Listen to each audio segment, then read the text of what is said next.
in this holy water. Yo. Y'all got the chat lively already, man. We ain't even, you know what I mean? Ain't even got comfortable good. But you just resting, and I know that, but we can still have a good time for a little while. I'll get started in just a second, man. Getting all my questions together that everybody done sent in, man. We're gonna try to work our way down these questions for once. Smooth, where you at? Blowing my phone up through text, but you ain't sent a request to join yet.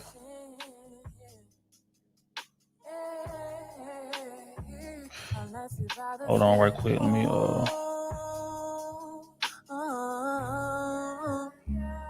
Come pull up on me and see your 5-star freak. Any day you spend here, the best day of the week.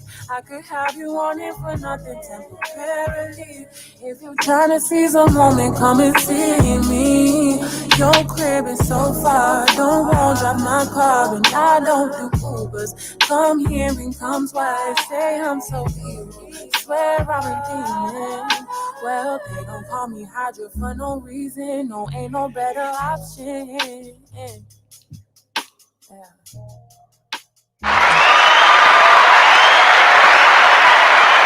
Yo. Say what a new content. New content coming on Tuesdays. Drop the pod on Tuesday. Welcome to Krew Season Live. Today we're gonna get into a few things. Hold tight, let me ask Smooth. Yeah. You got it? Oh, okay. Smooth, what up, bro?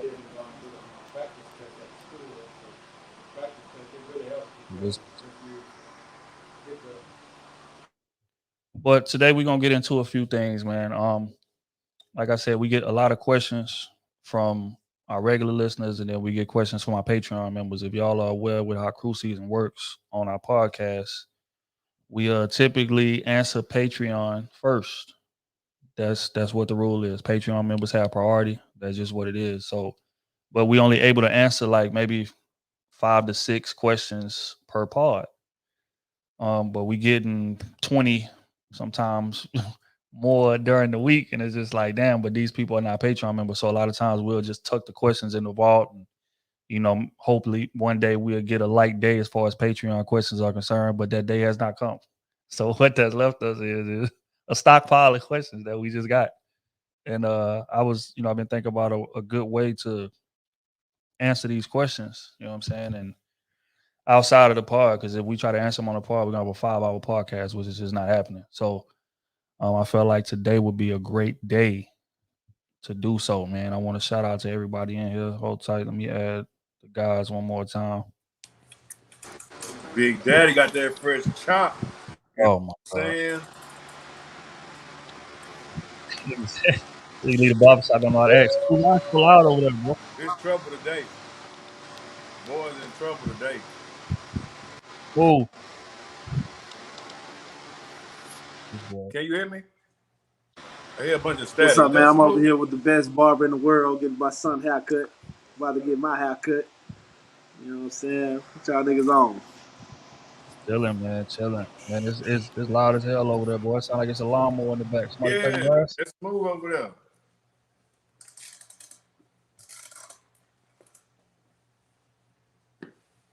That boy on mute, man. Can't even hear you now. Yeah, that sound much better, bro. That audio sounds better. I can barely hear y'all niggas. We know, because we can barely hear you, boy. It's a fan blowing over there. Lawnmower. What y'all? They got the weed eater going in there. She trying to get on live with the weed eater going. All right, I can hear y'all niggas a little bit now. What's that? Yeah, that's better right there. But yeah, man, we're gonna get into some of these questions, man. Y'all got some you know what I'm saying? Come on. Before we dive in. Courtney, I see you. Mania, we miss you too. Nah, Kenny is not asleep. Kenny is at work. He actually doing some work today. Hey, shout out to Rodney, Okinawa. Lily, I see you. Mimi, of course. What's going on? Says she's studying for the CPA. Says she's gonna take a little break and tune in. Hassan, what up, bro? Young Kamu, Tia. Shout out to Orlando, Alexandria, Amaja, his love always. You already know. Damien, I see you. Yeah, man, we gonna get into it, man. Shout out to Brittany out I'm the good now. DMV. I love the DMV, man. I do, man. When I went out there to visit, it felt like home out there. I ain't even gonna lie to you.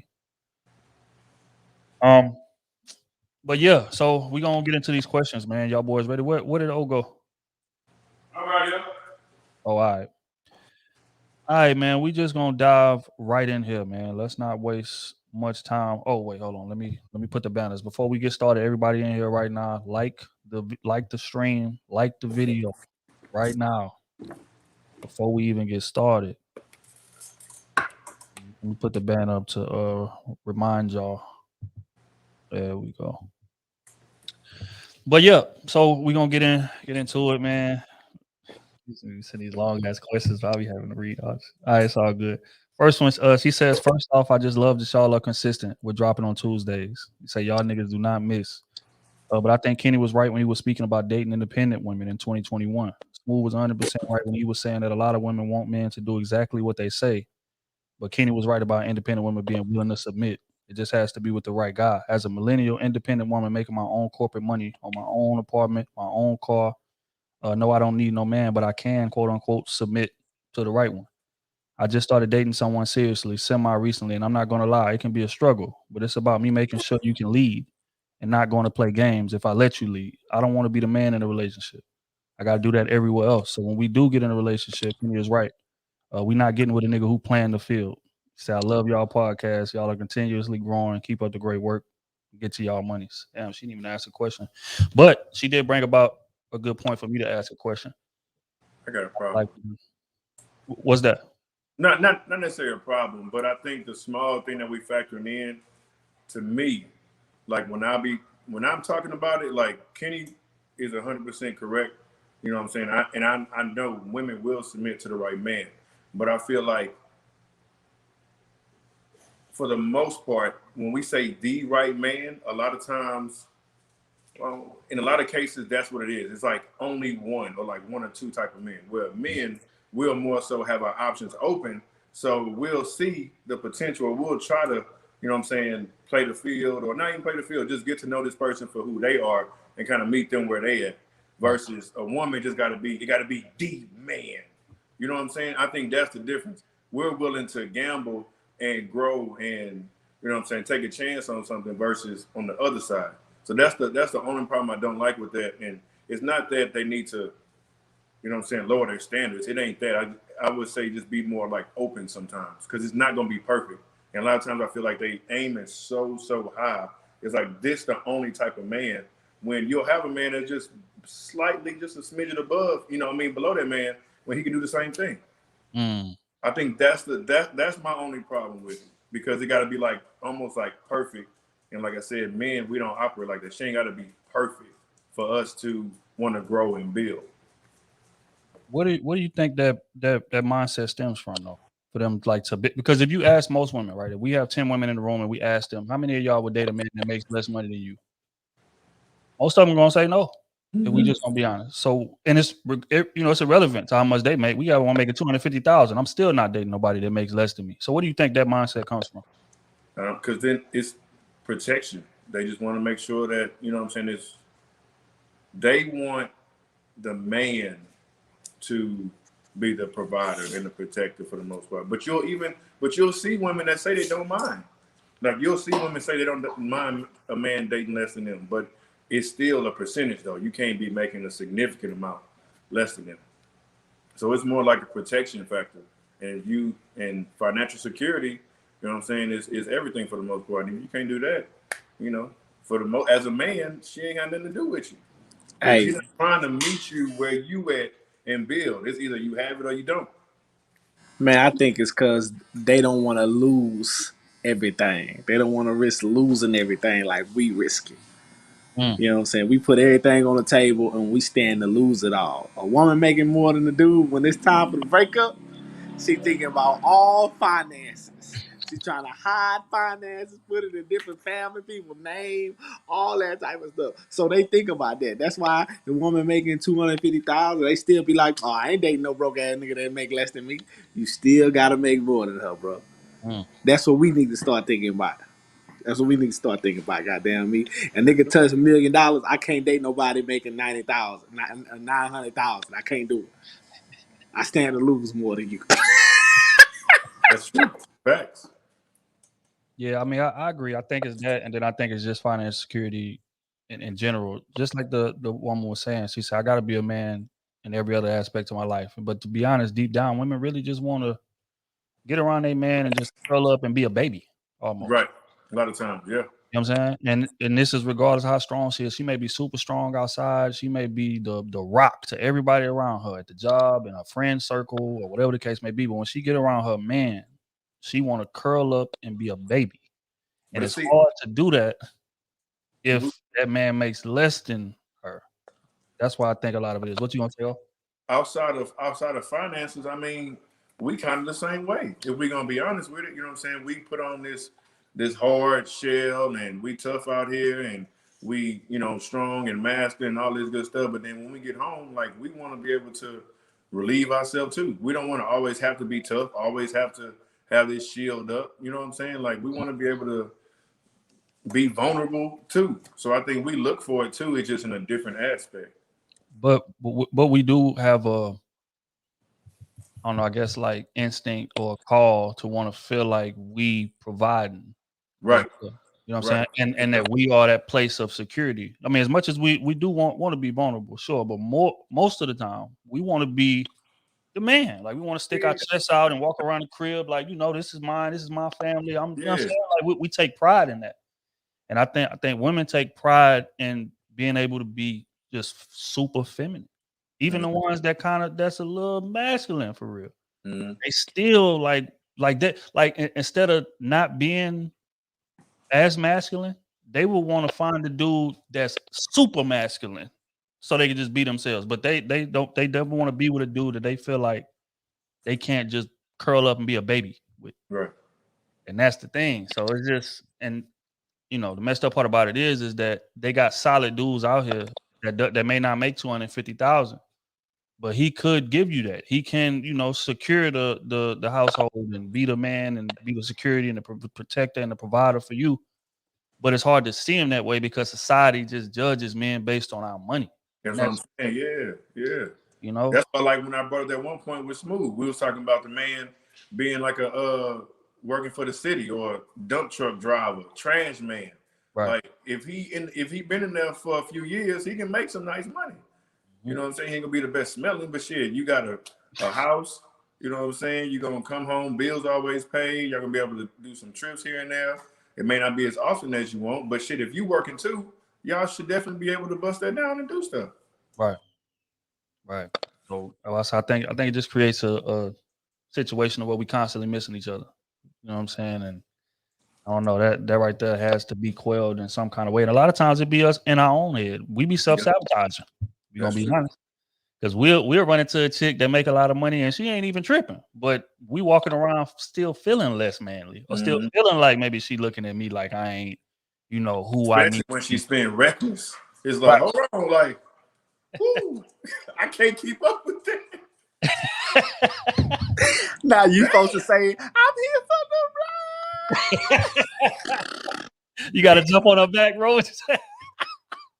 Hey, you gotta be on her back, bro. Then they be mad when you be like, baby, you gotta catch me on the next check. Next check. Next check.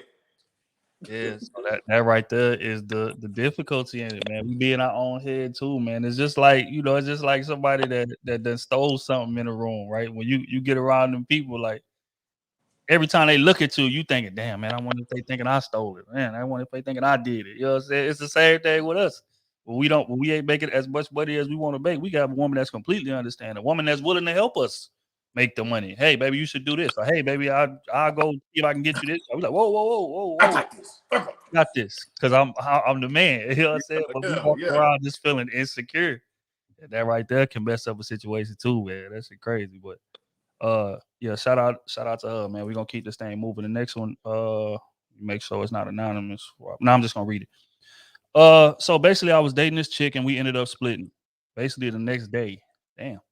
During the split, I ended up conversing with someone else via DM, but it wasn't anything too serious. A couple of the messages were mildly inappropriate things. two consenting adults would discuss. But it wasn't anything that was too wild. Anyhow, me and the chick ended up working things out a few days later. So I cut off communications with the girl in the DMs. We were doing good for a while, but all of a sudden she got to tripping again and ended up seeing the messages I was sending to old girl. I explained that it was during our time off and even showed her the dates of the alleged crimes to soften what looked to be an easily guilty verdict. She wasn't hearing it. Even though we were split, she still feels as though I cheated on her. She's been telling this to all her friends, and of course, she's leaving out key details, but it's making me look like the bad guy. I already know the answer to this question, but I want to be fair and hear from a panel of expert opinions. What is the statute of limitations on talking to other people after a breakup? To me, immediately, because if my job laid me off, I'm not going to wait to hear back from them before I decide to file for unemployment. What's y'all opinion? I agree.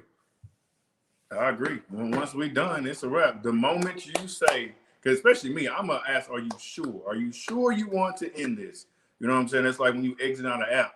You know what I'm saying? They be like, "Are you sure?" Before you say, like, I'm gonna ask you, so you have a choice right here, right now. Before we look at little Matt. Little Matt. What up, boy? What up, boy? I'm gonna ask you. So I mean, yeah, as soon as you're done, it's a wrap. You don't owe nothing to nobody. Now, if you were to move on and try to hit a friend of theirs, that's wrong. Right. That might have a little statute of limitation. You know what I'm saying? That might be a couple of years or whatever. You're not trying to sleaze it. It's just somebody you just meet, y'all run into each other, whatever. But you know, if y'all broke up, y'all broke up. That's a wrap. It ain't no. It could be the next minute. The moment she say it's over, you can text somebody, "Hey, you know what I'm saying? I'm over with." It may look wrong, and you shouldn't be jumping from relationship to relationship. But if we just going off, can you? And you know, do you have the ability to? Absolutely. That's what I think. Here's a question, man, because there's some gray area in this, and a lot of women will try to use this gray area. They'll say, "You know what? I think we need a break." So a lot of times you'll have, like, say for instance in D Wade and Gabrielle Union situation, a quote unquote break baby, right? But if you get the girl pregnant, public opinion don't give a damn that y'all was on break. She don't give a damn that y'all was on break. She feels like you supposed to be moving a certain way. If we on break, that doesn't necessarily mean that we broke up. How do y'all feel about break, going on breaks within a relationship? If we on a break, I'm going to do what I want to do. I am under no jurisdiction. You know what I'm saying? It is completely lawless out here. And we're going to behave as such. And I expect you on your end to behave like you under strict policies. Yeah.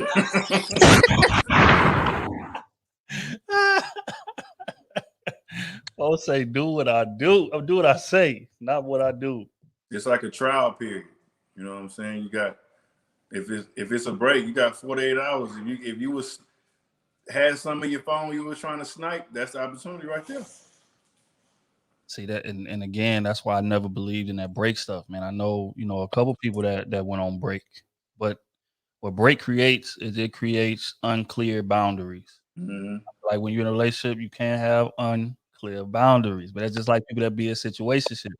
It's like, okay, we having sex, but you treating me like a girlfriend, or you treating me like a boyfriend. No, ain't no such thing as treat. It's either we are or we are not. But when you get to have unclear boundaries, that's when entitlement get involved. And, you start thinking I should be doing more for you than I am, and vice versa. And I'm supposed to be holding you down. But wait, if we on break, then that means we are not together. So that's why I never believed in break. If a woman ever asked me to go on break, I'm just gonna end it. Because by the time I get done doing what I'm gonna do while we on break, you may not even want me back for real. If you just need a little space, that's one thing. Like, hey, I just need some time to myself. You know what I'm saying? It ain't no break. You just shit. We've been getting into it the last few days or whatever, and we just need a little reset. Give me time to miss you again. Right. Give me time to kind of reevaluate. You know what I'm saying? Why we together and stuff, or remember why why we're together. But break now.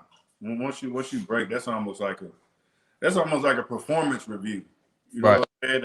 At the J, you got about 90 days, and this shit don't improve, it's a wrap. So yeah, I agree, man. That break shit is overrated. But to answer your question, bro, Immediately. I agree with you on that because he say his opinion is that, immediately he should be able to go out and do what he want to do. I agree. I agree. Because I'm not about to sit here and wait on you, and then I'm waiting, and you done start talking to somebody, lightly or whatever the case may be, and now y'all developing a deep connection while I'm just sitting here waiting and waiting and waiting, and then you done fell for this dude, and we don't ever get back together. Now I done wasted months and weeks of my life that could have been spent finding who I'm actually gonna be. So hell nah, it's over with immediately. We're gonna move on to the next one. Make sure I can say her name. This is from Gent. She says, I asked the guy, quote unquote, how would he describe what we are? He told me he's been hurt and that he doesn't feel he could give himself to anyone fully and called me his quote unquote vibe mate. Could you guys talk about what does that mean and how should I address or handle it? What is she trying to get out of it? Do you mind the vibing, or are you trying to be serious with it? I mean, to me, it Sounds like she wants something more. Yeah. That's what it sounds like to me too. I mean, he let you know what it is. You a vibe, baby. So it don't sound like he's spending much money either. He's spending no money. Folks pulling up. I lied. He's spending gas money. He's spending money on condoms. He's spending money on his which meal. is a lot. Which is a lot. It's a lot. So he's spending money. Yeah, he's spending money on his Chipotle on the way to your crib. He ain't buying you Chipotle. You buy me Chipotle that I'll be eating the car. It's a 30-minute drive to get. Gotta scuff it down. When I get there, you hungry? Nah, I ain't hungry. Nah, I'm good. I just ate. You know what I'm saying? I'm cool, baby. I'm cool. But yeah, I mean, at the end of the day, man, my opinion on this is very, very simple, man. If you ask a dude what we are, then there's any kind of uncertainty. If he freezes, if he stutters, if he, maybe if he get to talking around what you said, that's your answer. Simple and plain. Because if you ask a dude that's on the same page with you, that's like really like trying to take this thing to the next level, it ain't gonna be no uncertainty. What are we? You belong to me, or you are off limits. That's what he's gonna say. That's what I would say. You know what I'm saying? Like everything else you got going, this little side stuff, wrap that up. You belong to me. That's how that conversation should go. It shouldn't be an uncertainty. Well, maybe I don't know what kinda. I mean, it just kind of depends. Nah, hell nah. But here's a question: how should she go about bringing, I guess, her feelings to him without coming off as asking the what are we question that we hate so much? Like, how should she go about getting that information? Head on. She should just say, hey, this is how I feel about you. And that's just what it is. And you gotta, if he don't feel the same way, then that's just a L you gotta take. You know what I'm saying? Until you meet somebody that is gonna reciprocate what you're looking for. Because that happens a lot too. And we talk about that all the time where, the woman will like the dude, and it's not that the dude doesn't like her. He just, maybe he don't see it like that. Or maybe his money not right. Right. It always be reasons why dudes don't always be focusing on the woman. So she got to do what's best for her at the end of the day. If she's looking for attention, like that affection and, you know what I'm saying, stuff like that, then it doesn't seem like she's going to get it over there. So I would just hit it head on. Hey, this is how I feel about you. And are we going to do something about it or are we not? Right. I mean, there's really no, because that's going to cover all the gray area. That way you have, because I think if she try to go around it, she's still going to get gray area answers. True. So just hit it head on and see what you get. Another question, just real quick. Do you see a scenario in which maybe she should kind of be patient or try to maybe wait and see if maybe they can grow into what she's looking for? Do you see a scenario in which that could be possible? Or would you say just wrap it up if you don't get the answer you want?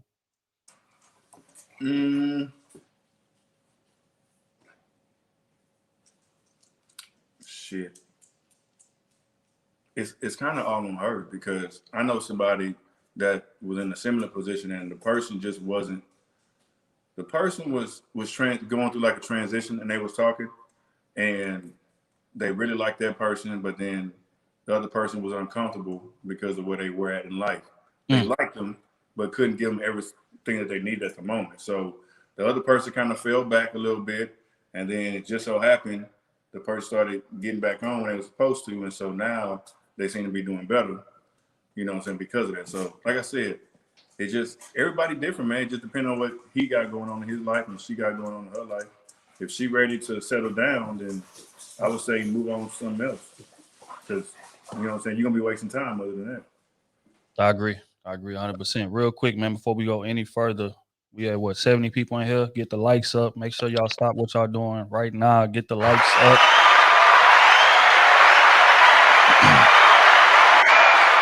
There need to be likes happening on the walk-in before you even type a comment. Like the video, and everybody also make sure that y'all tap that bell that's at the top of the video so y'all can get notifications when we go live. So, because I be hearing a lot of times like people like, this is my first live catching y'all. We done been on live 100 times, so that means that y'all not getting the notifications or y'all just stumbling into it. We got to change that, man. So tap that bell, and that bell is gonna alert y'all whenever we go live. You're gonna get an alert right to your phone. Hey, boom, they live. You know what I'm saying? So make sure y'all do that, and again, tap that like button. We're gonna move right along. This next one is from Phoenix. Shout out to Phoenix. She says, given an overall synopsis, pardon me. My husband and I met 13 years ago. We have a 12-year difference in age. I've always been an alpha female. I handle business. I encourage him to live his life, but seems like he doesn't have any traction. All his good jobs, I got them for him. Unless I do it, it won't get done. I basically feel like his success is mine because I did it for him. I need to light a fire under him, but not sure how. I'm a nonprofit founder and CEO, mom of 2 boys, 17, 16, full-time student working on a master's, and a manager with Kroger. Sometimes I feel like I've stifled his growth, but then I remind myself, shit, he older than me. I need more, I want more, and I deserve more. I also want the best for him, and his success is also important to me. I want him to feel better about himself.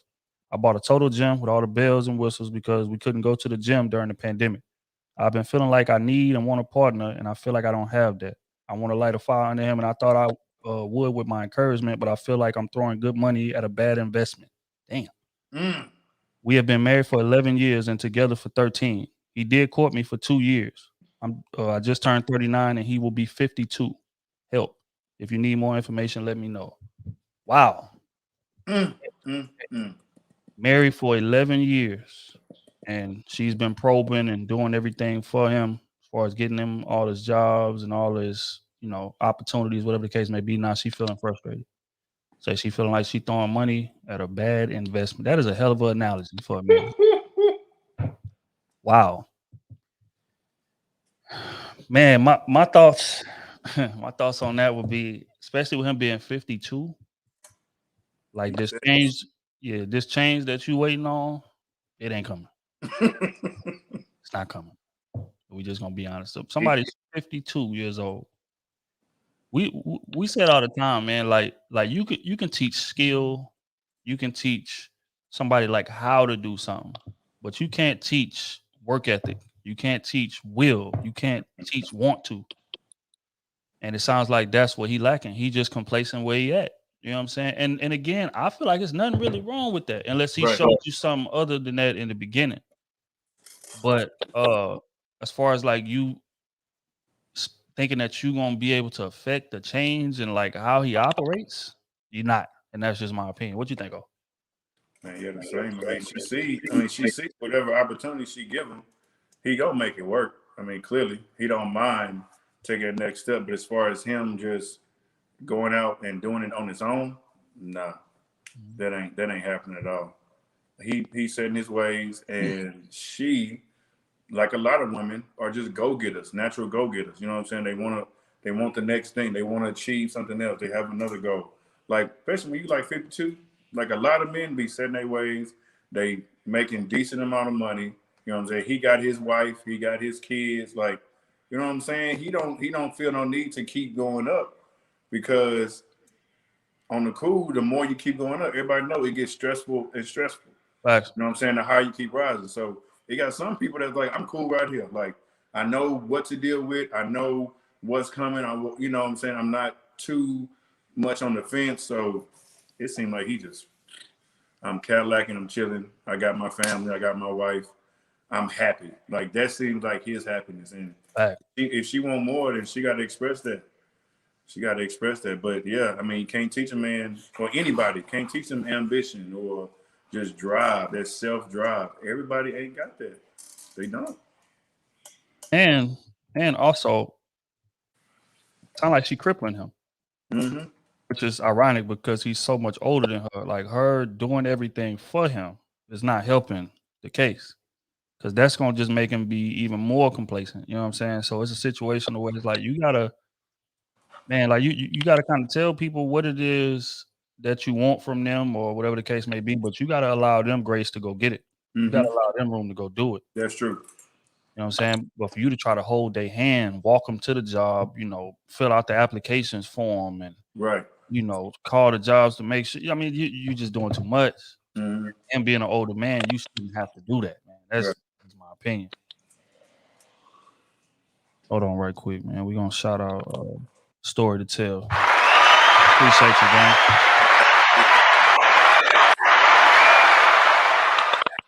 He say 52 is the back nine.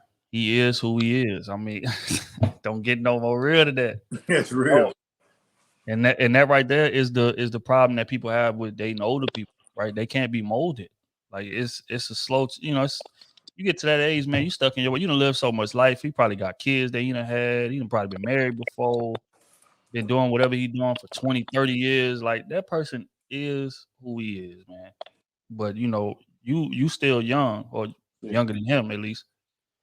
Man, I don't know. I hate telling people to go get a divorce, but it's either one or the other. You're gonna either have to get that divorce or you're gonna have to accept the fact that he just is who he is and he not changing. That's just real. Yeah. Smooth, what you think? I only had a problem with the success part. Like all his success is through her and all that type of stuff. Mm-hmm. You can't look at it like that. You get what I'm saying? Like that's like me, you know what I'm saying, putting my wife in prime position to have a $500,000 job or business and me throwing it in her face. I didn't do that for you. I did that for us. Right. So even if we got a divorce right after or 5 years later, that was supposed to happen. You get what I'm saying? That was part of our story. That was supposed to happen. So that ain't something that you're supposed to hold on. Now, as far as the hustle part, I get you every 100%. I get that. If he ain't got no hustle that you want, then yeah, you deal. Right. If it don't fit the program that you want, but it don't take 11 years to do that. Exactly. It don't take 11 years to figure that out.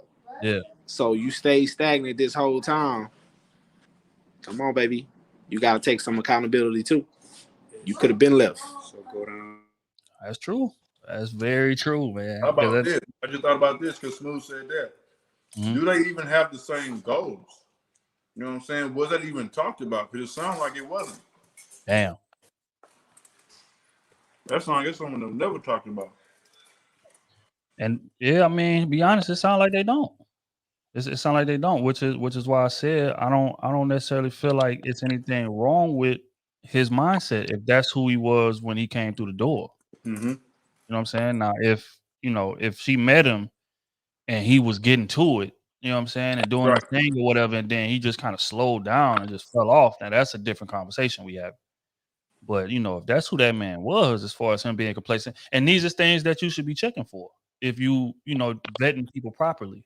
But a lot of times people don't vet people properly and then get into the relationship with them and be mad at them for being them. You know what I'm saying? You can't do that, man. That's what you signed up for. And if you missed it, you still got to take that to the chin. That's still on you. I missed it. I wasn't paying as close enough attention to this person as I should have been. You know what I'm saying? But it again, just like, Buddy said, it don't take 11 years for you to figure out somebody's complacency level or how ambitious somebody is. It don't take 11 years to figure that out. Nope. So, I don't know, man. Hey, can y'all hear me? Yeah, you good. All right, cool. I had to put y'all on the speakerphone now. Y'all good? I bet. All right, we're going to keep this thing moving to the next one. This is from Mencia. She says, hey, guys, love the podcast. I tune in every week. My name is Mencia. I got a concern. What is y'all issue with bottle girls and waitresses? We in Houston, baby. Like, Why does it seem like when someone says they're a bottle girl, y'all get uninterested? Cough Otis. Much love from a bottle girl waitress. Okay, first off, I'm calling Cap because I don't even be the first one that bring up bottle girl. So I'm calling Cap on that right now. Mm-hmm. Again, Otis is the most hated, whatever. But anyway, uh, I don't necessarily have a problem with it, but you got to think about the future. Like, it all depends on what you have going on in your life. I mean, just like a dancer. I mean, it's kind of in that same atmosphere. It's quick money. There are no benefits. You know what I'm saying? You in the nightlife, you being out late, you around a certain type of crowd consistently. Like, that's where you're getting your money from. Nothing wrong with it. Get your hustle on. You got bills to pay. You got to live. Everybody understands that. But when you thinking 10 years down the line, if you 28 years old, you're going to be doing that 10 years from now? What's your plan in that process? And that be a lot of times women are so caught up in that, you know what I'm saying, that nightlife. Camp, for example. Camp going crazy right now. So if you work in camp on the weekends, you probably making bank.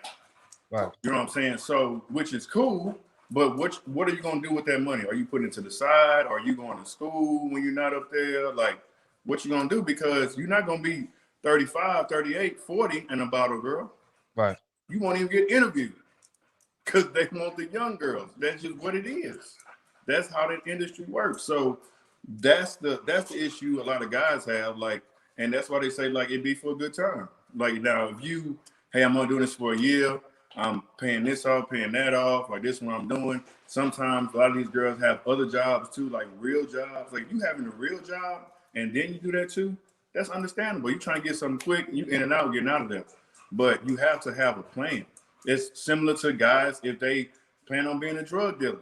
You know what I'm saying? You need to have an exit plan. Get your bread up and get out. Otherwise, there are consequences. So, you know, consequences are different, but it's still, you know what I'm saying, same thing. Like, men are not trying to marry that. How many, I'm asking that lady, whoever answered that question, how many bottle girls you know are getting married? Answer that question and come back to it. One, the one that left. The one that left. She'll be back in 2 years when the dude figure out all she wanted was some money. She ain't had no drive. Only thing she know how to drive is bottles. Yeah, that's it.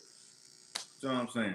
Like, these girls not even, because a lot of times they kind of with that quick money realm right now. Everything is fast money, fast money. Like, girls right now graduating 18, going straight to OnlyFans, doing porn and stuff like that. Like, not even giving themselves a chance. These girls, high school, going straight to giving, you know what I'm saying, passing out bottles and liquor to grown ass men. Right. You know what I'm saying? It's just like, you don't even give yourself a chance to grow up and just be out and grow and learn. And some people do. I ain't talking about the ones that don't. I'm talking about the ones that don't have any type of exit strategy. That's what I'm talking about. You get caught up in the fast life. Yeah. And I ain't be talking about bottle girls. I talk about these hoes. Yeah, man. Real quick, man, before we go further, man, we gotta shout out Cameron, man. Let me get back up to the top. Hold up. Yeah, shout out Cameron.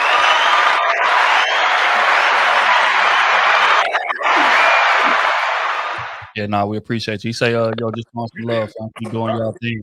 And you guys are great men, bro. Over the past year alone, y'all helped me grow so much as a man. And I thank y'all for that. Keep up the wonderful work. Man, we appreciate you, bro. Appreciate that, bro. Appreciate that. Appreciate that for real, Cam. Straight up and down. Yeah, we're gonna get on to the next one, man. Let me see. Okay, this is from Samaria. Samaria says, question, what do you feel is too big of an age gap when it comes to dating? What's too big of an age gap? Say it again. 60-40.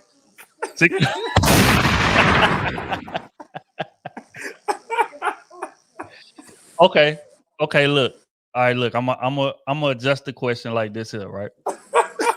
Give me your max age limit older than you and your lowest age that you would go younger than you. Me personally, I can't answer that. But I'm married. I'm happily married. So I can't. Me too. Me too. Yeah, I got you. That's what's up. Me personally, I was 10 and 10, meaning like I'm 42 right now. She can't be older than 50, and she Right. can't be younger than 35.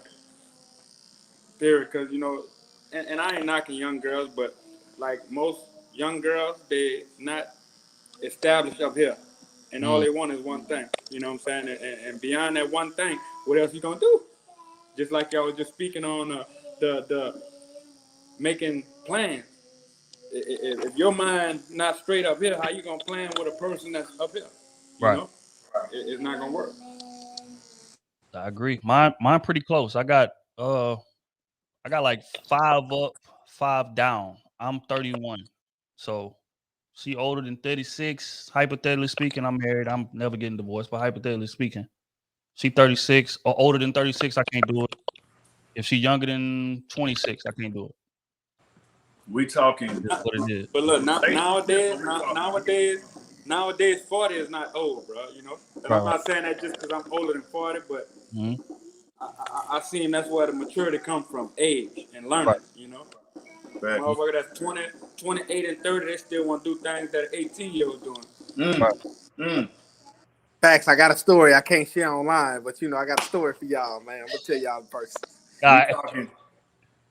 We talking marriage, like seriously, or like dating serious, or we just talking a body, like you Nah, we ain't talking Dating about smashing, serious, because all smashing that. broadens the lens. just smashing. No, we talking about seriously dating. Because smashing the lens all over the place. Like dudes that hit a 20-year-old, a 40-year-old, whatever, 50-year-old, whatever, they'll hit anybody. But as far as like seriously dating, somebody you could seriously see yourself marrying. Yeah, cause smashing, I can get all the way. I go all the way up to 50. Right. Right. What they be. Look, I seen Oprah Winfrey said the best age to have sex is 65, bro. What? Man, tell Oprah get out of here, man. That's what Oprah said. 65? Tell Oprah get out of here. Hey, Hell no.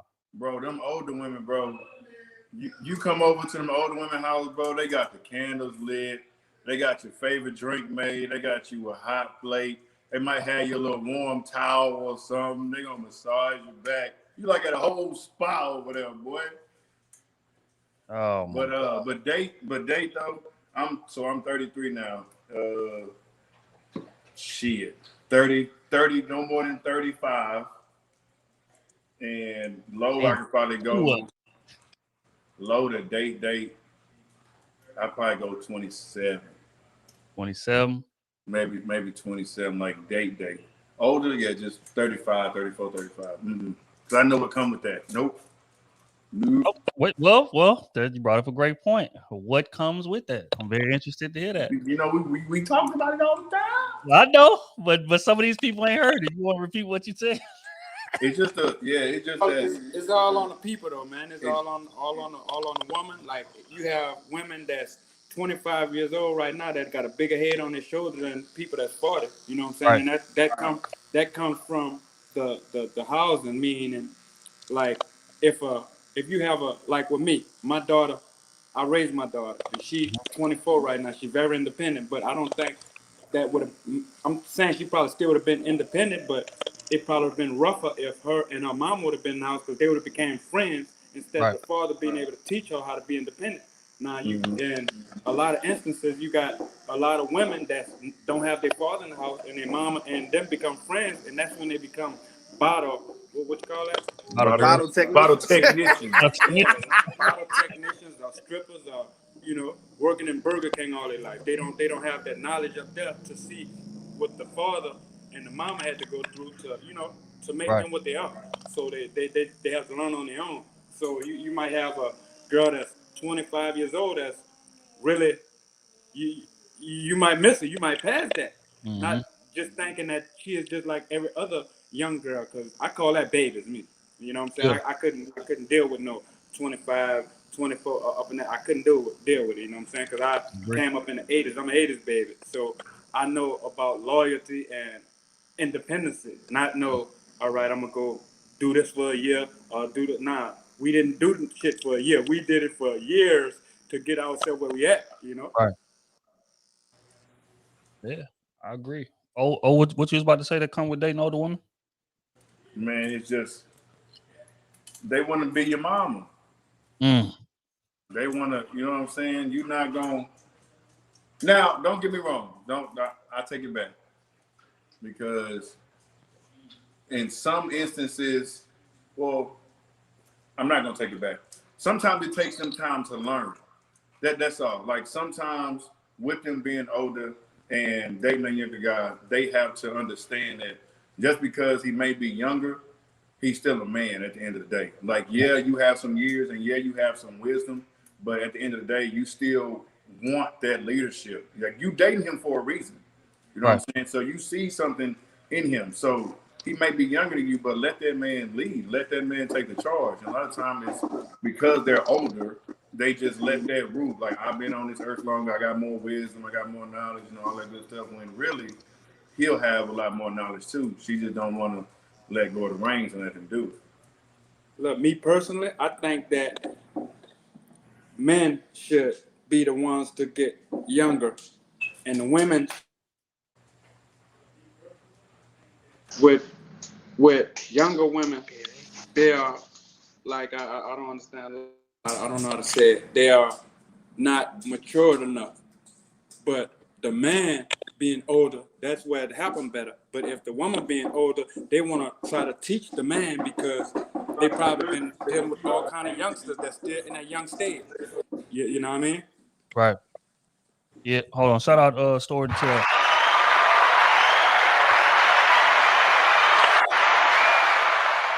Shout out to him. He said, "Don't go too young. These young chicks will have you jumping out of bushes and hard bottoms." Stacey Adams. Back. Yeah. Yeah, nah, bro. I ain't gonna even hold you, bro. Like if I'm in a room with people that's 25, 24, I'd be uncomfortable, bro.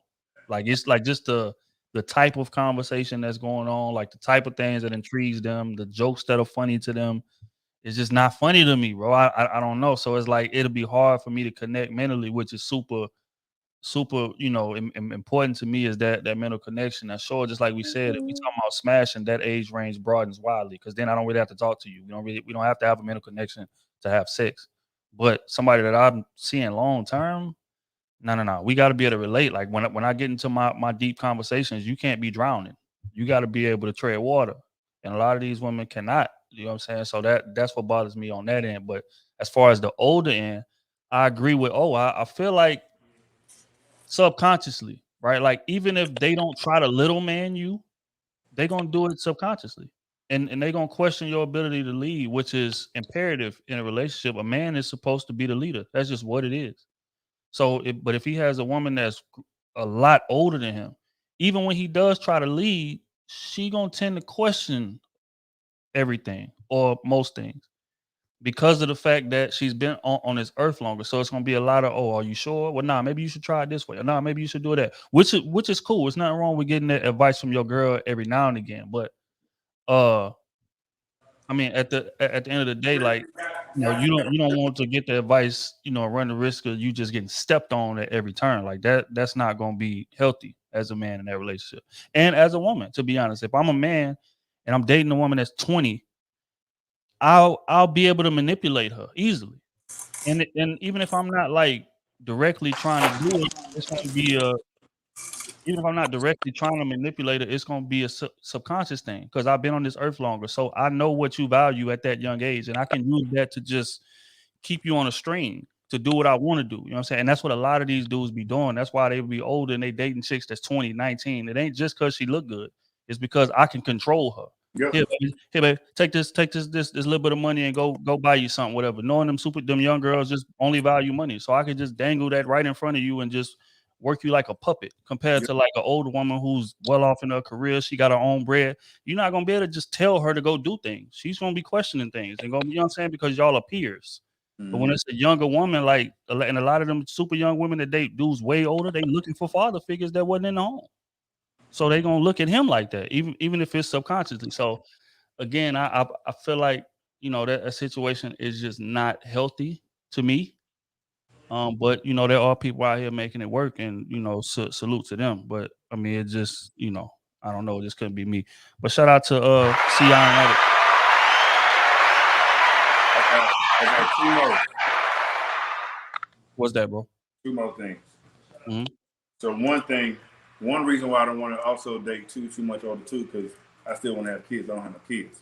So really, like, realistically, my preference would be younger, because you know what I'm saying. The younger you are, easier it is to have kids, stuff like that. So I wanna get out at least if I can get 3. If I can try to squeeze out 3, you know what I'm saying. So I know 35, 36, that's a little bit harder to do.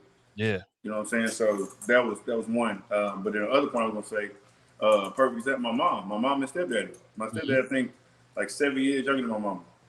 And they had 7 years younger? Yeah. Gotcha. And they would butt heads a little bit for a minute too, but just her and I having conversations like about the relationship and stuff, and just sitting in there listening to him talk. Like, it just be some days where he will be right, but she'll be set in her ways. I mean, she raised 5 boys for 20 plus years, you know what I'm saying, by herself before he came in. So, you know what I'm saying? So it's almost like, what you gonna tell me that I don't know? You know what I'm saying? But he brings that male presence, you know what I'm saying, in the household. So it's certain issues where he's like, this is what we should be doing. This is the right thing to do.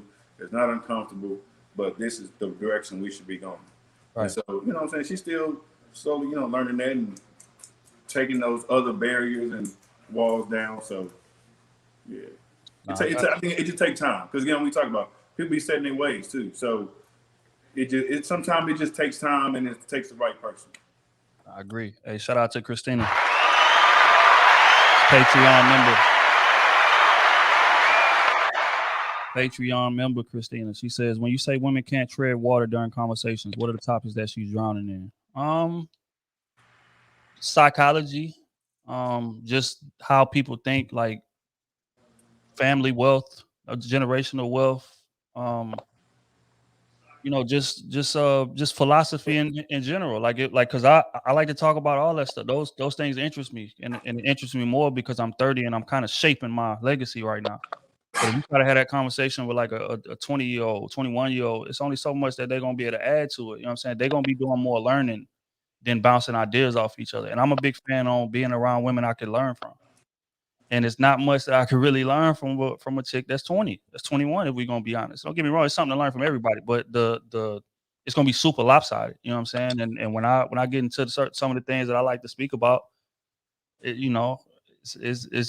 just gets rough. She gets quiet, she gets silent, and it's not out of whatever. It's just that she just can't relate to that right now. When I was 20, I wasn't thinking about generational wealth. I wasn't thinking about philosophy and psychology and how people think and different things like that. I was trying to figure out who I am. You know what I'm saying? So imagine at that age trying to have a conversation with somebody that's 35 or something that's actually out here getting to it and actually out here making moves and setting up their family for something. Like you drowning in water. Like it's gonna turn into damn near a soliloquy or a lecture, because you ain't got much to add to that. That ain't the stage in life you at. You know what I'm saying? So that's what I mean when I say that. But but don't get me wrong. There are some young people that can have that conversation with you, but it's super rare, super rare. But yeah, we're gonna move on to the next one. Let me see, make sure it's not anonymous before I get. Well, I'm just gonna read it. She said, just started following you guys, and you all are great. I wanted to get a man's perspective on my situation. So my son's dad moved to another city, 4 hours away, for a job while I was only 5 to 6 months pregnant. We were not together, so I understand he can move how he wants. Our son is almost 4 now, and we have struggled, in all caps, to come to an agreement for visitation, him spending time with our son. I work Monday through Friday, 8 to 5, and I'm only off on weekends. I've agreed to meet him halfway, which is a 2.5-hour drive in traffic on Fridays. He does not have a set schedule and is off during the week right now and still wants me to meet him halfway. And I expressed to him that I could not do the work, and he feels like it's my obligation to meet him halfway no matter what, and that I'm being a bitch, mean, inconsiderate, all that. And I don't know how to get through to him that I'm not trying to be that way. I just really don't want to drive 5 hours on Monday and Wednesday, do the work. Am I wrong? I don't think so. Hold on. Who's that? Who's that playing YouTube in the back? Oh, Red. Yeah, mute or turn it down or mute it. Mute that. You too. But yeah, so you say that you don't feel like she wrong. Yeah. So just a summary of the situation. Her and old boy was kicking it, got pregnant, you know what I'm saying, whatever the case may be. They was not an item, but they got pregnant. He left when she was 5-6 months pregnant, go get a job, and now he's 5 hours away from her. So he wants for her to drive 2.5 hours to go drop his kid to him, you know, and they'll meet halfway or whatever. She's saying, I can't do that, do the work, so I need you to drive the whole 5 to come get the kid and drive the whole 5 back. And he's mad at her for that. So she's saying, is she wrong? Because his work schedule is different. He's off some days during the week, and she works Monday through Friday, but she only off on weekends. But he probably work on weekends, so they kind of missing each other. So what type of sacrifices should be made in that situation? So it seems like he's at least. So does it seem like he's trying to be in his son's life? Yeah, definitely. Yeah. But he like, you know, damn, like, you know what I'm saying, you can't meet me halfway. Like you want me to drive the whole 5, get my kid, spend time with me and drive the whole 5 back? Me as a man, if I had a son, I would just take that L. I mean, if I'm off, that's my son. You know what I'm saying? If it's clear that there's no way we can meet because I work on weekends, she off on weekends, it's like it's either going to, or we can rotate. Hey, this week I bring him, next week can you bring him? I mean, somebody going to have to drive the whole way either way. So they going to have to do whatever makes it work. You know, I ain't got kids, so I can only say so much about that. But me personally, if I was in those shoes as a man, I wouldn't have no problem just going on there. All right, you can't do it. Okay, F it. I ain't got time to be trying to argue with you, fuss with you. I just want my son at the end of the day. You know what I'm saying? So that's how I see it. Man, I mean, I get it. Her question is she wrong? I would say yes, you are. Because if we have a kid and this man is literally making effort to come see his kid, and you kind of like forcing him to go above and beyond to see his kid and not trying to meet him halfway. Don't get me wrong, work circumstances aside, I get it. But the fact is that y'all have a kid, you know what I'm saying? So just like you don't want to drive 2.5 hours there and 2.5 back, but you want him to drive 5 there and 5 back every time he see his kid, every time.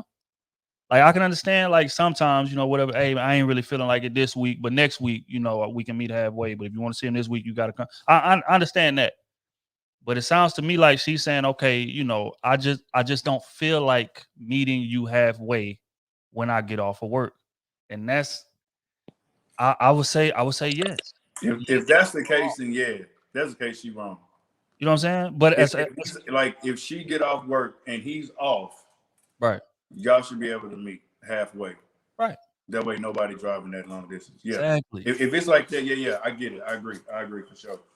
You know what I'm saying? So that's the thing. Like the husband wants to meet halfway, which would be them driving 2.5 hours a piece. They meet, you know, at a you know, what's that called? Buc-ee's or whatever. Shout out to Texas, man. If y'all from Texas, y'all, you know what I'm saying, y'all understand what Buc-ee's is. If y'all don't, my dearest apologies. But yeah, so I feel like it's just, again, we you know, we in this thing mutually. Like we got to make it easy on each other. And if it was me in a situation, I would do the same thing. I wouldn't like demand that she drive 5 hours to me and 5 hours back twice a week.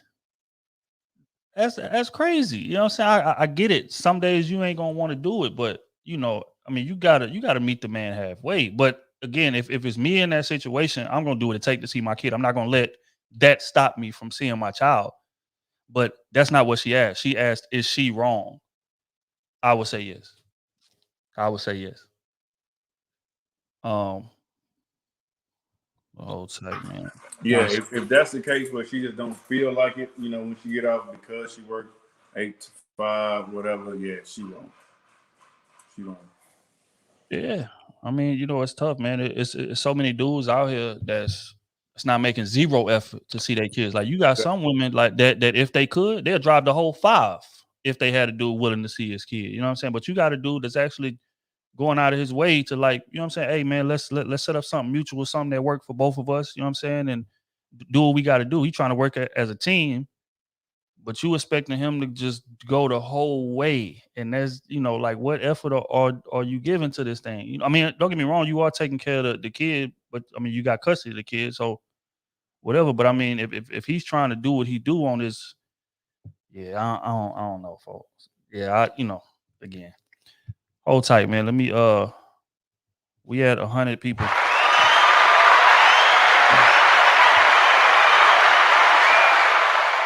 We are at 100 people in the room. Y'all make sure y'all get the likes up. Everybody stop what you're doing right now, and go like the video. If you have not, we're gonna give y'all 30 seconds too while I get the next question ready. You got the likes up. Get the likes up. Likes up. Damn, y'all doing a good job. We already had 100 likes, man. We're trying to get to 200 before the day over, man. Get the likes up. Again, to all the newcomers, welcome, man. This is our advice column section. If you are a listener to the pod, then you know exactly what this is. You know, again, just to update everybody on why we're doing it this way. We get a lot of questions from our Patreon members who have first priority. So those are the questions that we actually answer on the pod. And then if there's ever a time where we can answer every Patreon question and still have some time left, then we'll get into the questions everybody else has.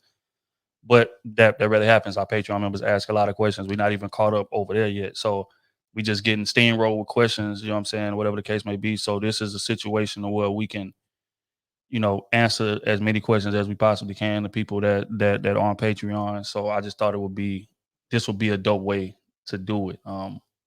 Definitely gonna start doing this more often because I just like how this conversation is flowing. I like how everybody getting involved in the comments and all of that. So, but again, shout out to y'all, man. Get the likes up.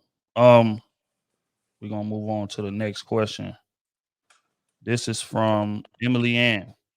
She says, I like some advice and I like the boys' input. Damn, I can't even read the question. She says she want to be anonymous. My bad, man. I gotta catch you on the next go round.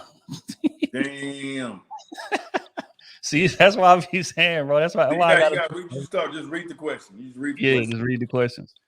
All right, next one. It says, I'm a faithful listener to the podcast and just had a question for the advice column. You talked about men running into the right woman at the wrong time several times. And I guess my question is, how do you get over that or get the woman back that you messed up with? She was everything y'all would describe. She didn't argue. She was my piece. She cooked. She cleaned, had her own stuff. She kept me in line. I told her I was trying to stack money up, so she wouldn't allow me to spend money on her. She would say, quote unquote, you're trying to run up a bag. She helped me get back in shape. She would wake up at 5 a.m. every morning, even though she hates waking up early, and we would go to the gym before the day started. She had no idea about sports, but pretended to love it because she knew I do. And that's rare for a woman to do. She didn't complain when I was out with the boys. She was bad.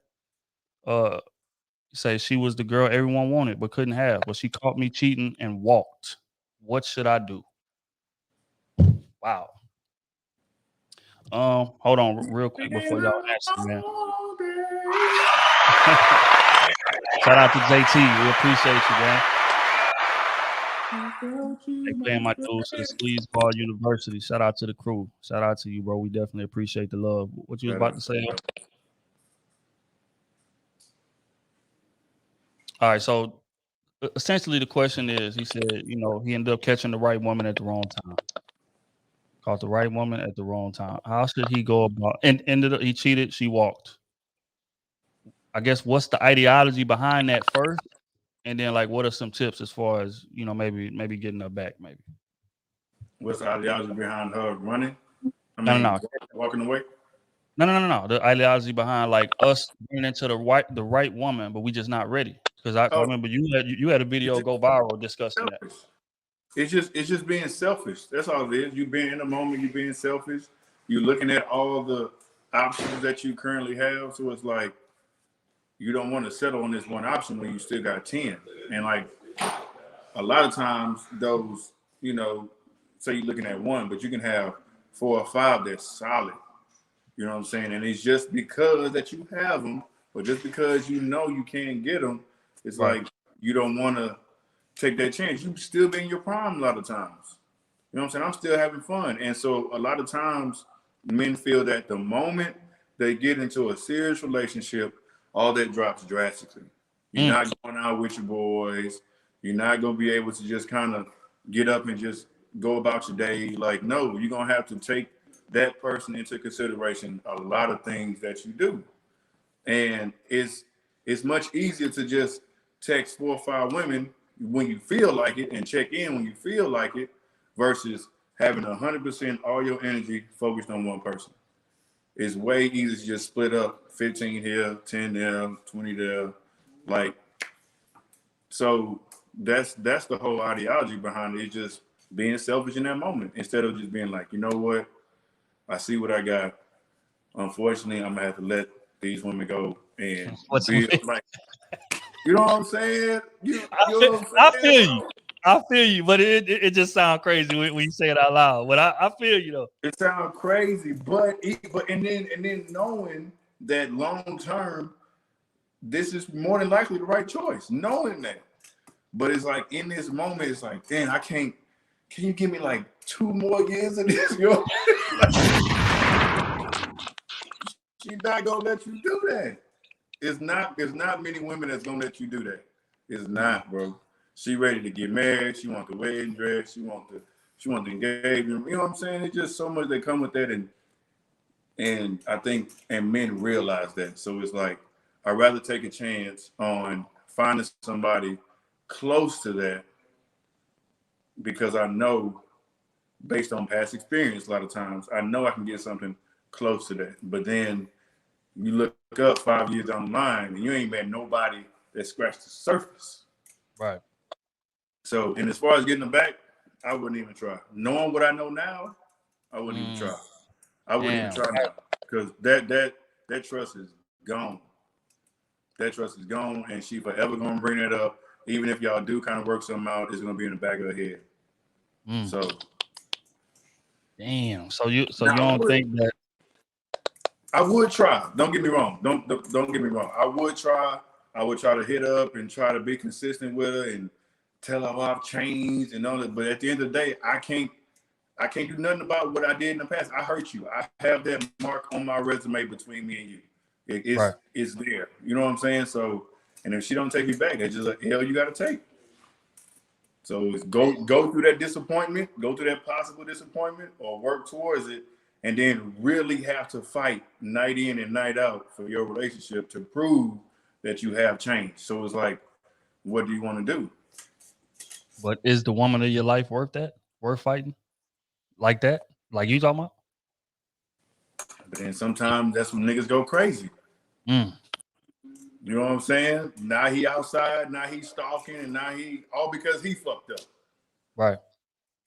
So she's definitely worth it. Don't get me wrong, but like they say, when a woman fed up, there ain't nothing you can do about it.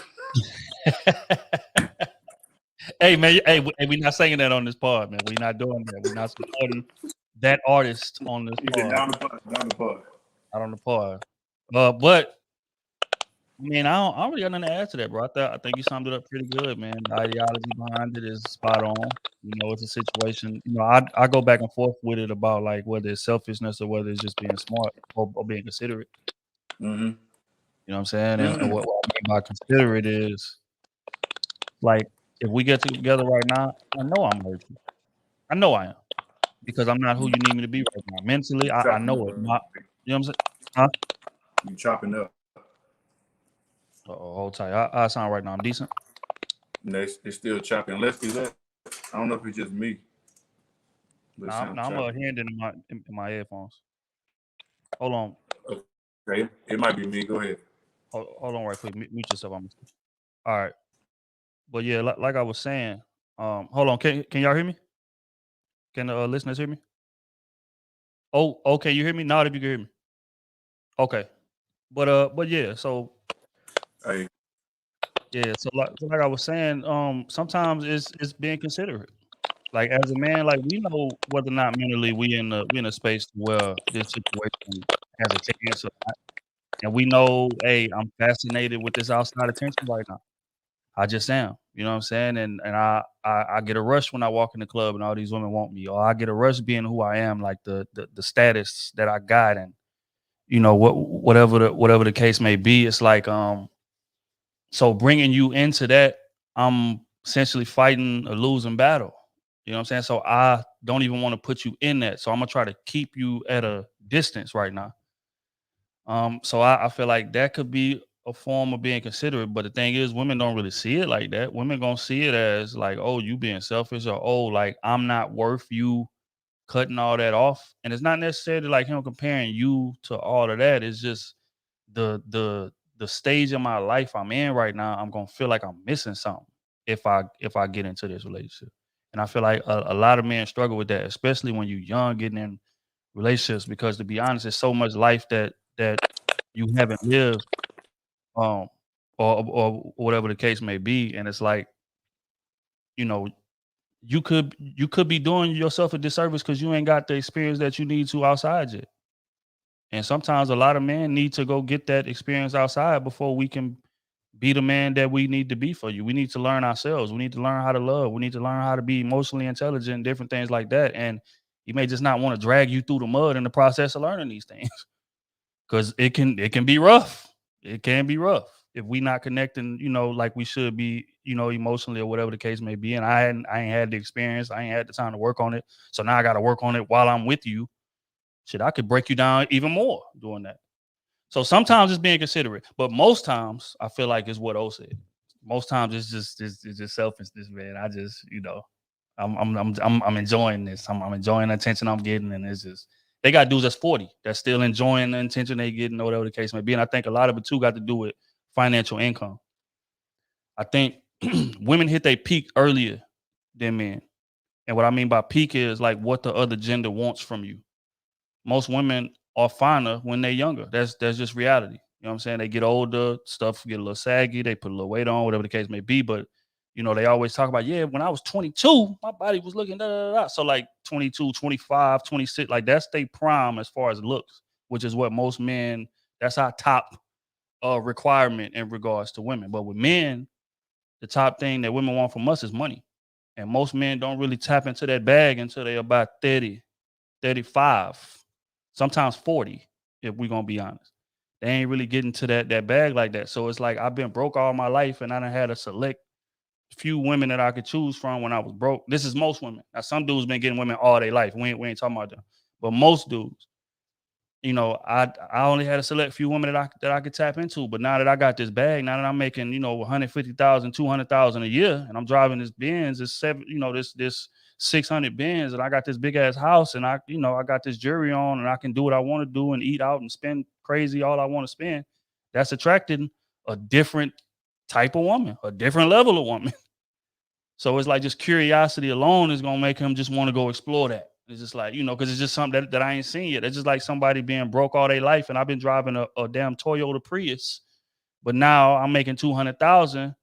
Now it's possible I can buy that Benz. It's possible I can buy that BMW, and I'm curious as to how they drive. So I'm going to go get one. I want to go see. Now the Toyota Prius done been reliable. It got me the job that's paying me the 200,000. It done brought me to restaurants to get something to eat. I done went out of town with it. I done came back with it. Like it done been trusty dusty. I know what that's gonna do. It's gonna always be up for me. But I still want to go see what that Benz like. I still want to go see what that BMW like. You know what I'm saying? So I think that's, just echoing what O said, he's spot on as far as the ideology behind it. But hold on real quick. Oh, I think that's your mic popping. It's something going on over there. Are you typing on the keyboard or something? That's how it sounds. Nah, I ain't doing shit right now. Yeah, I'm not sure why. I'm here right now, but when it was mute while you was talking, it kept popping. That's why I was trying to see if he heard it, but it's something with my phone. It was popping, but it ain't popping no more. Yeah, no, it ain't popping no more. It's clear now. All right, well, it's all good, man. We're gonna move on to this next one. She says, I'm currently going through this with my long-term boyfriend of 8 years. We have a 5-year-old daughter together, and we just had a son 6 weeks ago. The girl's son is 4 months older than my son. Whoa. Hold on. I must have missed something. Yeah. Run that back. I got confused already. Oh, I'll tell you. Let me see. Damn, I'm gonna have to skip that one. I think she might have tried to send it in pieces and sent me the second piece before the first piece. So I don't know. We're gonna have to get back to that one. But next one says, "Hey gentlemen, I have a question for y'all. Me and my son's father have recently separated. We've been together for 12 years. However, the last 3 have been a little rough. Like not spending time together, only seeing each other on the weekends. Can y'all tell me why men will not make time for a person they are in a relationship with yet? They still make time to hang with their friends. He comes past basically to smash, and we spend no time together doing anything couples do except for having sex. When I kept complaining, we finally separated. But now he thinks he can still slide through and have sex, and he is mad that I won't do it. Damn. So the question is, can y'all tell me why men will not make time for the person they are in a relationship with, but will make time for their friends? Damn. I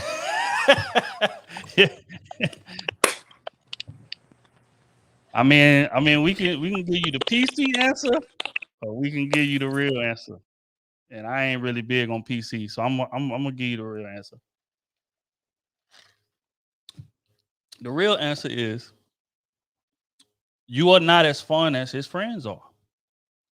That's just what it boils down to. And it may not be an intentional thing that you're doing as far as like just not trying to be fun or whatever the case may be. But a lot of times, just speaking from a male perspective, when you are dating women and y'all are kind of just kicking it, whatever the case may be, like she's way more fun, right? Because there's no obligations there. Like y'all having fun, y'all just kicking it, building, watching TV, having sex, going on dates, doing fun things, whatever. But like it's no pressure.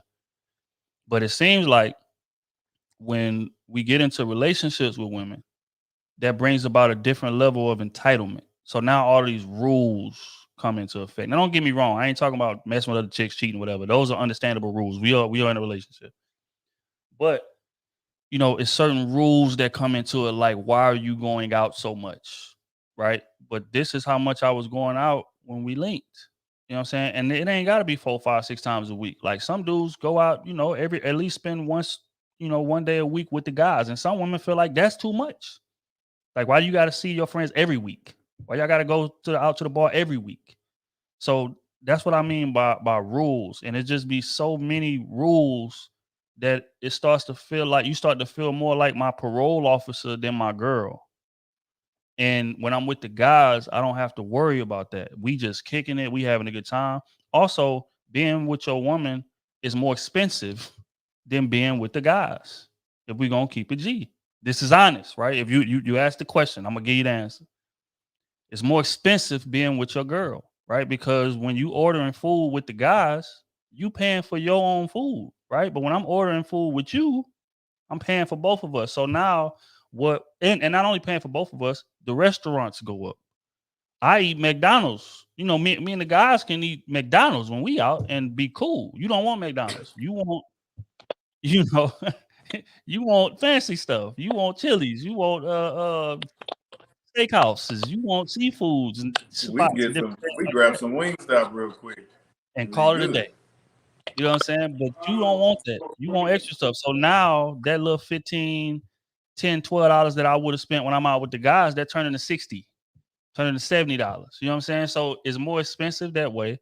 And then, like I said, y'all turn into more parole officers than our girl. It just stops being fun. Like we gotta always be on guard with y'all.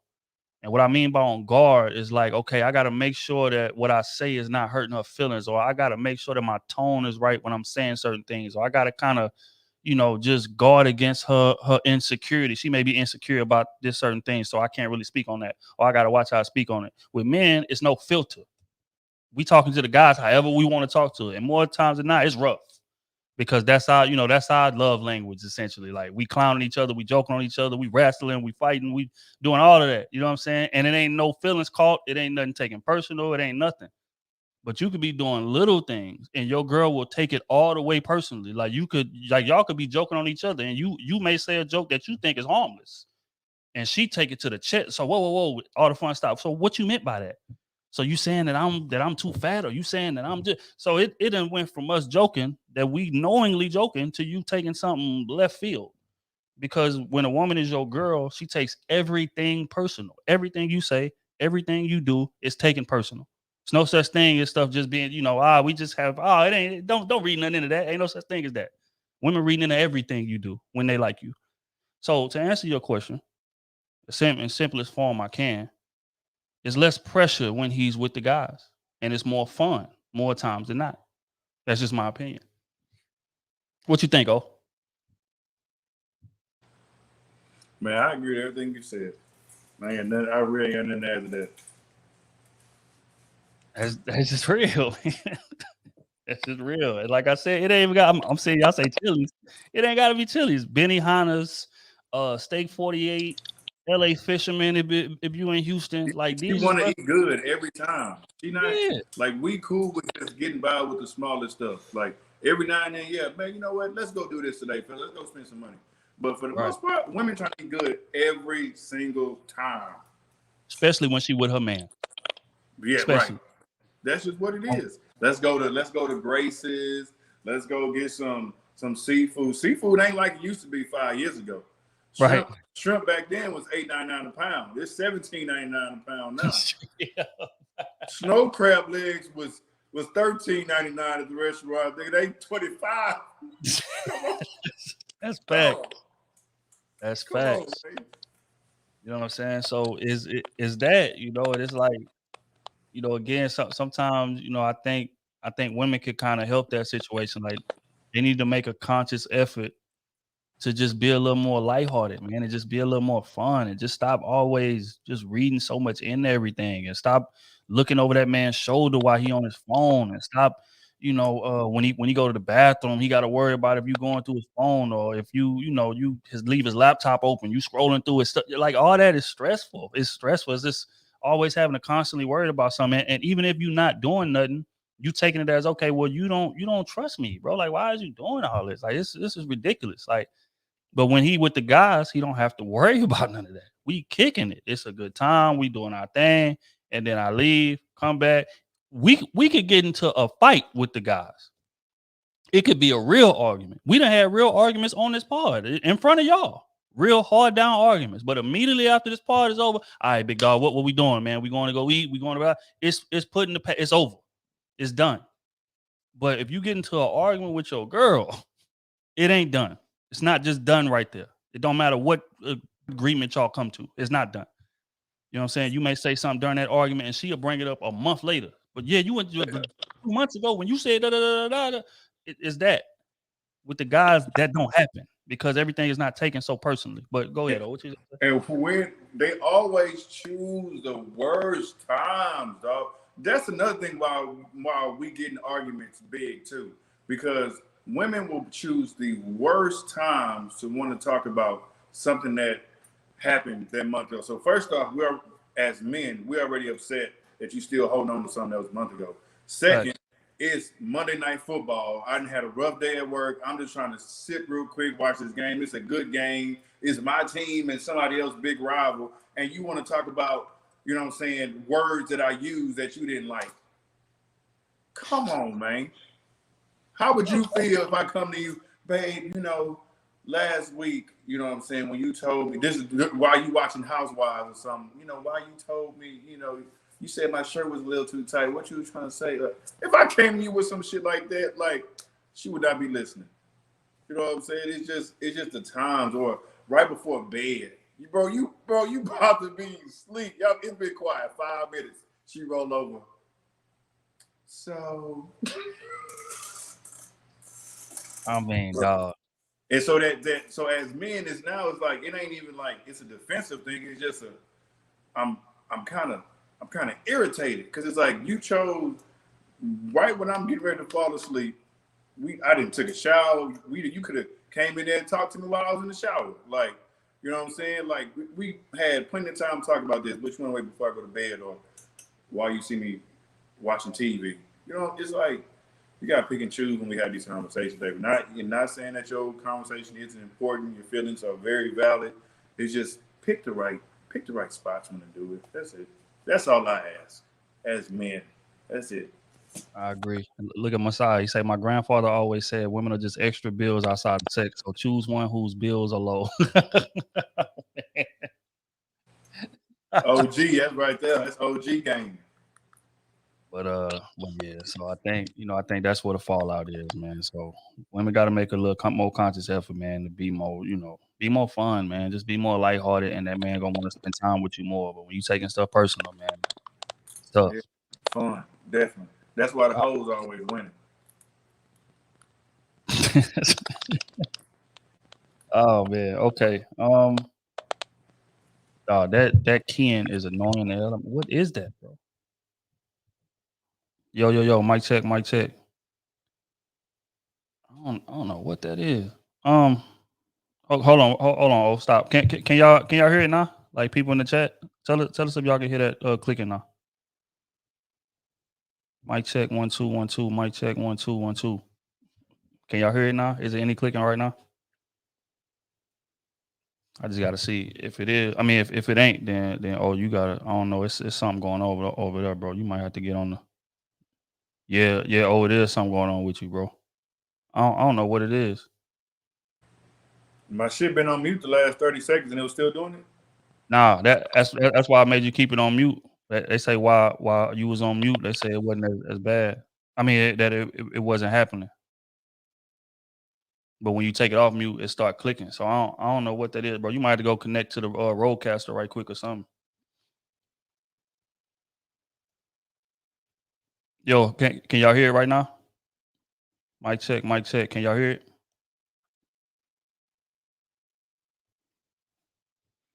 Man, y'all be sending some long questions, man. This is long.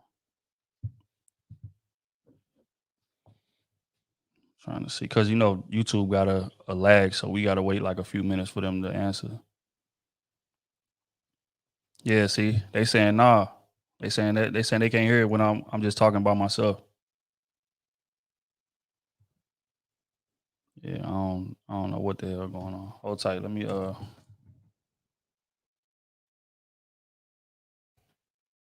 it is, Red. I just posted it just now. But I don't know, man. Boy, gotta get that sorted out over there, man. But so we're gonna figure it out. Technical difficulties. I just posted the link though to join the live, Red. But okay, I'm gonna read the next one. Let me see. My boyfriend and I have been together for about 4 years now. We had 2 babies recently. He cheated around the time we conceived. Though it has been rough, our relationship is in a better place than what it was. I commend him for admitting to what he said was a mistake and taking the steps to show he has changed. So the problem is now he seems less interested in sex. Before the kids, we were having sex just about every day for 2 years, but now it feels like I have to beg for it. And his performance isn't the same. We don't go out on dates anymore because of the kids and COVID. Before the kids, he was making good money, but it's been over a year now that he doesn't provide. I pay all the bills and I go to work every day, deal with the kids, cook, clean to the best of my ability while being exhausted since the kids don't sleep through the night. He helps them get dressed in the morning, takes them to doctor's appointments, but he pretty much has his quote unquote own schedule. He says he messed up right now, but I don't know what to believe. Our communication isn't great. When we have to talk about quote unquote our problems, but we can talk about other problems. I try to encourage him, try to find ways to motivate him. I've done job applications for him. I've helped him get his credit, get his health insurance, you name it, because he is the father of my kids. I don't do it and expect something in return, but I really feel like I'm in this alone. I've expressed to him that I need help around the house and a break from the kids, besides going grocery shopping. But he makes it seem like I just need to be better organized and that I shouldn't need his help. I told him I want to go back to school to get another degree to make more money, but he feels if I make more money, I will shit on him. And I told him it will put me and his kids in a better situation regardless. He is 36 and I'm 27. So I feel like it's kind of my time to shine since I'm financially providing for the family and I want more money for us to be comfortable. Is this a relationship going anywhere from me holding him down, or should I just check out completely? Woo, man. I don't know, man. I think, I think him feeling like you're going to make more money, being a red flag for him. I feel like that's going to be a problem. That's going to be a problem. You shouldn't have to hold a grown man's hand to go out there and be self sufficient. Not necessarily take care of the family, but to be self-sufficient. Like a grown man should be taking care of his family, in my opinion. But he's not even self-sufficient. So that brings about an even bigger red flag. If you filling out applications for him, like trying to set up opportunities for him, like you shouldn't have to do that for no grown man, especially a grown man that got kids. If him having kids can't motivate him to go out there and do what he need to do in terms of getting his finances together, it's nothing that you say that's gonna be able to do it. Y'all been rocking 4 years now. You know what I'm saying? That, and I don't know what age y'all are. I think that may give a little context, but I still feel like that is no excuse, man. After 4 years, bro, like you gotta, I don't know, man, you gotta go do something. Even if it's not the job you want, you gotta have some kind of income coming in. Like, how can you as a man really feel comfortable with your girl paying every bill in the house? Like literally every bill. And you have zero income coming in at all. Even if you are helping with the kids here and there, whatever the case may be. But it sounds like you kind of complaining about that. You feeling like y'all should share those duties, but you not making no money. You're not bringing no money into the house. This is like, nah, no, she shouldn't have to help you with nothing around the house if you're not working. Like that should be the last of her. She should be able to come home from work, literally just go in there, lay down, and go to sleep if she want, or come in and just do what she want to do. The house should be straight. The kids should be taken care of. If you're not working and you're not bringing no money in, it's no excuse for the rest of the situation not to be running smoothly. So, in my opinion, I feel like that it's a lost cause, to be honest. And I feel like you leaving him may be the push he needs to get his to get his stuff together. But as far as like you still being in that house and you enabling him and you doing things for him, I don't really feel like that's gonna help. To be honest, I don't feel like that's a grown man. Ain't nobody should have to like fill out no applications for me, and I don't have a job. Like that's crazy. I can't wrap my head around that. I just can't. At the end of the day, as a grown man, you got to be self sufficient, and that's what we preach on this channel. If you can't take care of your damn self, you have no business being in a relationship. Period. Period. That's for men and women, but especially for men. And you got kids too, so nah, big dog. Red flag. Move out the way. Walk away from that. And I know it's hard. You know what I'm saying? Say y'all got 2 kids together, but I mean, he even cheated on you, you know, when you was having the kids. It's just, yeah, no. And again, I don't like to tell people to break up. I don't, because a lot of times people be writing in and all of the context is not there. But just from what I done heard, it just sounds like a toxic situation that's not going nowhere. Y'all not even having sex like y'all used to. Like he's checked out. He's checked out completely. And probably looking for you to do something so he can use that as a way to get out of the situation rather than just walking away from you. So, my opinion, I would say wrap that smooth up, man, and we're gonna keep that pushing to the to the next situation, man, because you deserve better than that. As a woman, you shouldn't not have to take care of your kids and a grown man and the house. That's crazy. That is crazy. But real quick, man, what we at? 110. Shout out to everybody in the chat. So I'm seeing the chat jumping right now. Say, what exactly is he doing for you that's positive? That was a book of red flags she wrote. Just leaving. Yeah, like that's what it is. Like if you got to start asking yourself like what they're doing. Don't get me wrong. There are negatives that come with everybody. But if the negatives heavily outweigh the positive, it's like, come on, dog. Come on. You know what I'm saying? Like that's a situation. I know when you was typing that, you was like, damn, this shit sound crazy. This sound ridiculous. While you was typing it. So the advice I'm gonna give you, man, is remove yourself from that situation. And that's not saying that y'all may not get back together down the line, but right now, he ain't it. He ain't it. And that may be the kick in the ass that he needs to get himself together. So that's what I would tell you to do. Next question. Says, so I'm dating a dude and I really can see a future with him. He is everything I'm really looking for in a man personality wise, but he wasn't blessed everywhere. It don't even reach. Head game is good, but that gets old. I don't want to hurt his feelings, but I'm not satisfied sexually. You gotta wrap that up too. Hey man, y'all already know my take on the importance of sex in relationships, man. It is imperative. It is imperative, and you know he is not the size that you need, and it ain't. You know he can't do nothing about that. He can't. It is what it is. So if you ain't satisfied, and I don't know, which is why people be saying like sex is not as important as people make it seem. But I highly disagree. I highly disagree. You can have somebody that's doing everything else right, everything else, but if the sex is terrible, you're gonna cheat on them, or they gonna cheat on you. So that's gonna be the downfall of the relationship anyway, fam. So it's like you might well just wrap that up and forget what you somebody, you know what I'm saying? That's a little more what you're looking for. Now, that new person might be lacking in some of the areas that old person was strong at, but that's just the name of the game. That's the 80-20 rule. You gotta pick and choose what's of importance to you. And you shouldn't feel bad if sex is important to you. Sex is very important. It's very important.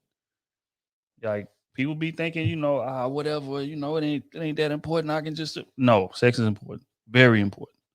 So you need to find you somebody that you sexually compatible with, and like I said, man, just got to make the rest work from there. But yeah, hell no, remove yourself from that situation because it ain't gonna lead to nothing good. You're gonna end up cheating on that man and do even more damage than what's happening right now. On to the next one. This gonna be the last one of the day. I gotta go run and get me something to eat. It says, "Sup, Crew Season. My name is Quentin, and I'm from Atlanta, Georgia. Recently, just got out of a relationship, and I want to work on being a better version of myself. If y'all can give me some advice, that would be great. Love the part. Keep up the good work."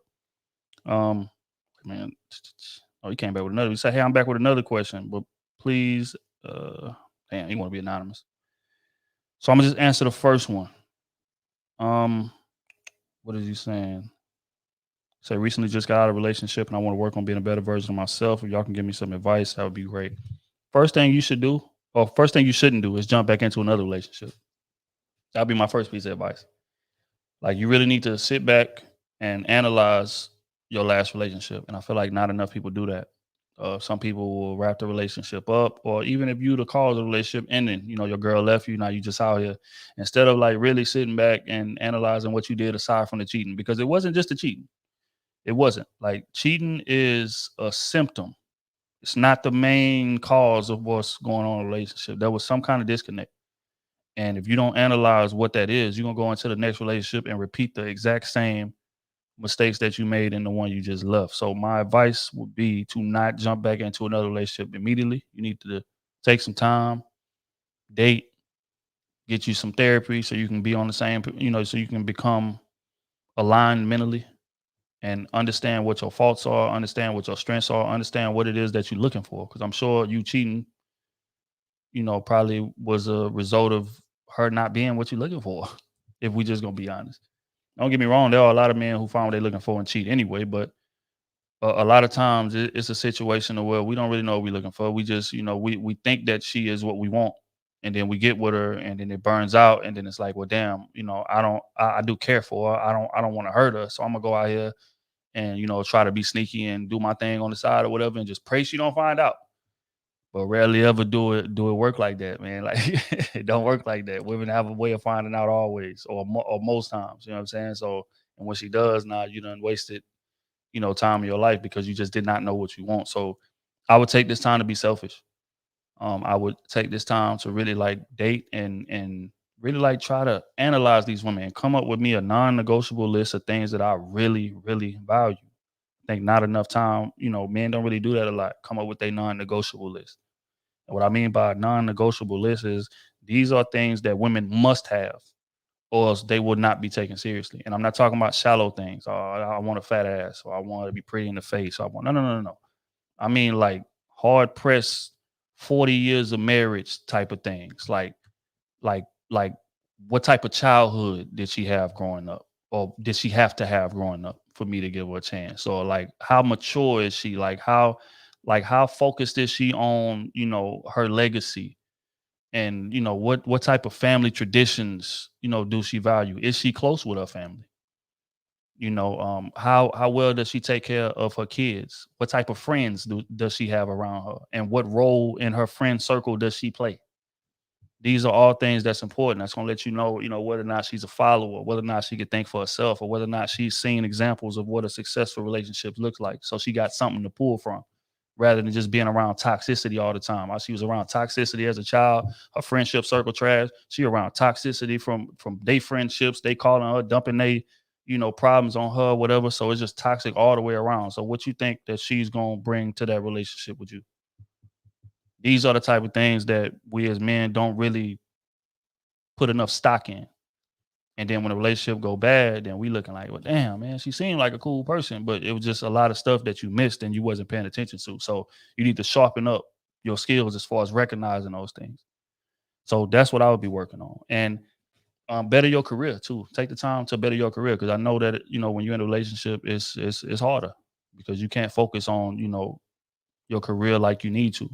So take the time to advance in that a little bit before you get in your next relationship, because that plays a lot into like men being insecure. Like if we're not what we want to be in our career, then we'll be insecure and we'll tend to take it out on our relationship, whether it's cheating or whether it's us being checked out or tuned out as far as her and not being on the same page with her. So get that together as well. But this, these next few months or year or whatever the case may be, should be spent being selfish. That would be my advice. But on that note, man, we're gonna wrap this thing on up. And I want to say I appreciate everybody for tuning in, man. Like I said, we're gonna try to make this YouTube live thing a bit more of a staple. At least like 2 times a month. The guys was having technical difficulties, but we're going to be back on track next time. Again, we just tweaking as we going, figuring it out as we going. We appreciate y'all being patient. Shout out to the gang. New podcast is coming on Tuesday, so be ready for it. I think that's all I got, man. On that note, man, I'm out, man. I appreciate y'all.